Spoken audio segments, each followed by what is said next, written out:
Hello, my viewers. You're welcome to my YouTube channel. I just want to let us have an idea of what some of the food items cost here in Canada. In this province where I stay, I was meant to understand that price of food items and other things are cheaper when compared to other provinces. I've not been to other provinces, but let's just have a look at the things I bought and compare it with the cost in Nigeria and also compare it with the cost in other provinces. But all I can say before I start is this inflation is everywhere. It's not just maybe in Africa or wherever. It's everywhere. When I came in September, I bought a carton of chicken, which has lasted me for 2 months, and I got it for $25, maybe some few cents. I can't really remember. Maybe $25, 1 cent, something, 2 cents, something like that. So I've been able to manage it since that September till yesterday. I think yesterday was first or second. I can't even remember. You can just remind me. So after lectures, yesterday was Friday. I decided to go to Walmart and Sobeys to buy some of these things so I can be able to prepare stew that I'll be able to manage at least for 1 or 2 weeks.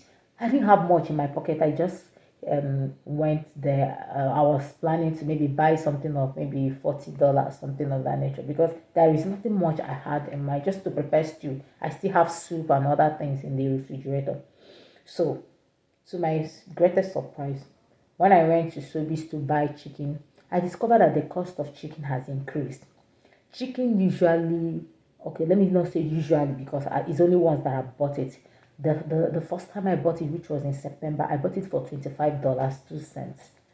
Yesterday, when I went to buy it, I discovered that that same chicken is now $26.99. So round it up is $27, right? This tomato you are seeing like this tomato now, this tomato is $9. Hold on, please. Let me just confirm. Yeah, this tomatoes you're seeing like this is $9.20. $9.20. Just look at this. Round it up now. Call it $10. So this $27, this $10, that's $37. And then this is $5.97. Call it $6 now. And then this one is $4. So I ended up just these four things now. Just these four things now is $50. Maybe call it $48 now. So that's $50. Just this $50.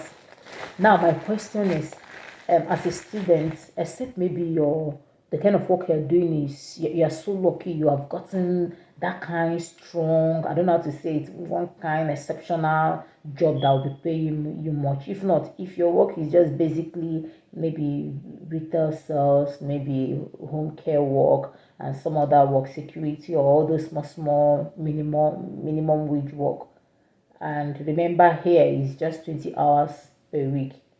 So how much do you think you can make by the time they remove task and everything? What will be left? So imagine this two now. I'm planning to like manage it for 2 weeks, and I don't use tin tomatoes. Just look at what, and that means I really need to manage it. You know, when you are managing something, really need to manage it if I'll be able to use it up to 2 weeks. And of course, it's not going to be stew I'll be using every day. It's not just that I say every day I'll be eating other food. But what I'm trying to say here is, imagine a family of five coming to Canada with the hope that when they come, they will continue living the kind of life they were living in Nigeria, only to be greeted with this kind of inflation. You will feel so bad. Now, if I can manage this for 2 weeks, this is almost $10. And maybe let's say a family of five happens to go to market and want to buy this kind of thing. That means tomatoes will be costing them, it will take them like maybe up to $50 to buy tomatoes that can last them for 2 weeks. Do you get what I'm trying to say? And let's say maybe they also want to like eat like apple and carrot. So this should be like maybe times, I spent $50 to get this, right? Now a family of five will be spending almost close to $250, so to say, to get this, or maybe a little bit lower, let's say $200. So you find out that the inflation is everywhere. Like I said, chicken was $25 and few cents last 2 months, and today is $26.99. And even one of the reasons why I went to market yesterday, being Friday, because I was told any moment from Fridays in November there will be whatever, there are these discount sales, Black Friday or what they call it, so you are likely to buy things cheaper. So I had that in mind, but I wasn't really paying close attention to that because my mind was just to buy this so I can prepare what I needed to prepare. But I was so shocked to see that the chicken I bought 2 months ago at $25 and few cents is now $26.99. Call it $27. So you see the inflation is everywhere. So what I want to say is, but before I say it, it's not like I'm giving an advice, so I'm only trying to talk aloud. I want to like do these videos so that in the future I'll be able to, when I see these videos, I'll be like, wow, so this was what really happened when I came here newly. So it's for record purposes, but if you think you benefit from it, why not? So I think as a student, if you're married and you're coming and you're not coming on scholarship, remember that what it means is that you're going to burn the money, you're going to be using the money that you have made in Nigeria. And even while you're coming here, you're not even sure whether you're getting job immediately or not. Yeah, that's true. You're not really sure if you're getting job or not. So I think the best thing would be the students should come first. The spouse or the family members, the children, everybody can join much later. Yes, people can go ahead and get the visa all at once, but let the students learn first. Like take 1 month, 2 months, survey the environment, get a good house, probably get a job, so that the others that will be coming will have some kind of soft landing. So that when there are so many shock, both cultural shock and so many other things that you'll be exposed to, it's good let one person experience it. So when the other ones are coming, it won't be so depressing. At least one person had already, the student had already experienced it. So you'll be the one to tell other person, tell your spouse, your children, this is what happens with this, what this, that. You understand? But if all of you should just land just like that and you are not on scholarship, it won't be funny.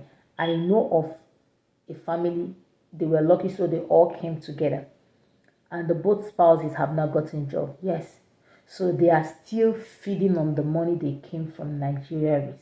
So you can imagine that every day you burn just for these few things that you're spending only $200. By the time you want to do proper food, buy rice, buy everything, that means in a week or let's just say in a month, you'll be spending close to like $1,000 if you really want to be like eat normal, maybe say like they eat anyhow or just moderately.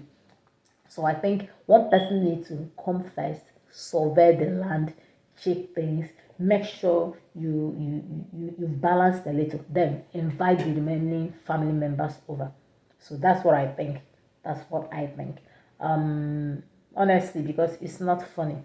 The way we are screaming in Nigeria, things are expensive and all of that. That is also how it is here in Canada is really, really not fun. So I just decided to let you know. Imagine this is $10.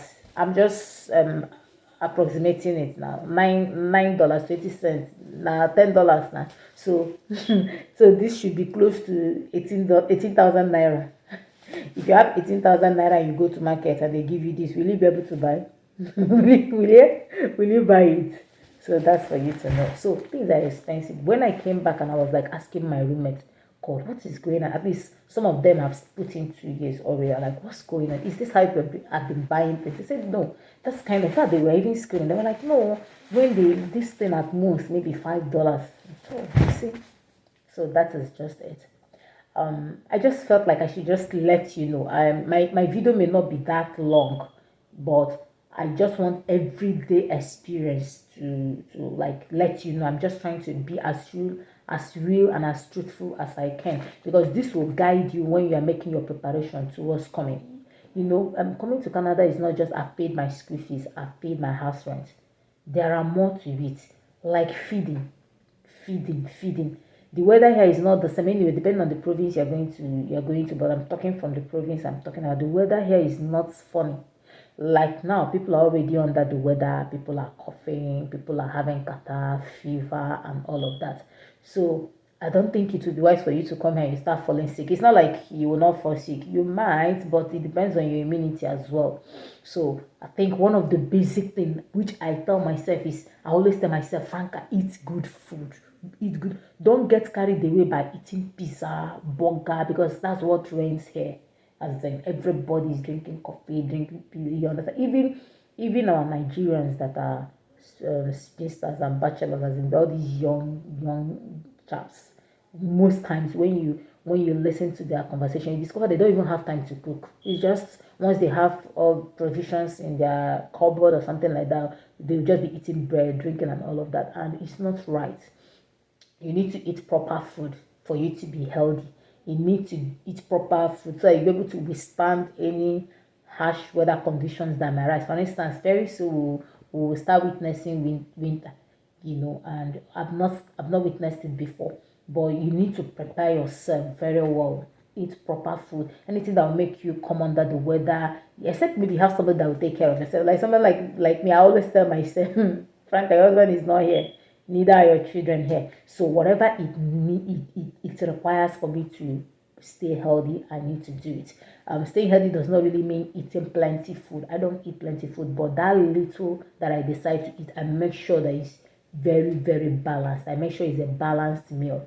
So that is just it. So it's not just about eating anyhow, like I was saying earlier. So that is it. I was talking about budgeting. When I was coming, I was told that house rent is like 500 Canadian dollars per room. Anyway, depending on where you're staying, but like basement is 500 Canadian dollars. Then maybe if you are living upstairs, maybe 590 and all of that. So when I heard it, I like, and I want basement. I beg. What are you talking about? Where do I have the money? Give me basement. And of course, it's beautiful. I'm telling you, I'm really having the best of my time there. As long as there is heater, there is no difference between those staying upstairs. And as long as everywhere is clean and all of that. I've shown you. I think in one of the videos I showed you around the house. So I don't see the difference. Okay, but what I'm trying to say is, as at the time they told me that was in July, that house rent is $500. So I was budgeting with that. Thank God I was able to secure it before I came. Do you know right now, as I'm talking to you, a room in the basement is like 750. Then if you're taking room upstairs, that's like 825. Some that are newly built houses, after paying that 825, you still need to pay for your electricity and your internet. While some, if you are lucky, everything is captured in that 825, as the case may be. Where I'm living, everything is captured there. So imagine that. So you really need to plan. So why am I saying this? Except you're coming on scholarship, where you are sure that at least every month something is coming from whoever that is giving you the scholarship, plus the salary you'll be earning at the end of 2 weeks, or depending on how you're being paid every fortnight, and that of that, and maybe that of your family, spouse, and all of that. If not, if you are not sure of it, if you no sure as whether go dey, just come alone. You the student, come alone. Leave your spouse, leave your children, leave them at home. Come alone. Face it, and it will help you to face it alone, because sometimes some of these things may get you irritated, and if you are not careful, you pour it out on your spouse or your children. So come alone, face it. Let them stay where they are and be praying for you. When you're able to balance a little, then you bring them over. Anyway, that's what I want to say. I want to know what your idea about what I've said so far is. I would like you to drop some comments. So if you have any question regarding immigration, particularly if you want to come through study route and there are things you think you need some clarification on, do not hesitate to send me an email. I'm going to be leaving my email on the description page so you can send me email, and I can assure you that once I see your email, I'll reply your email as quickly as I can. So until I see you some other time, bye.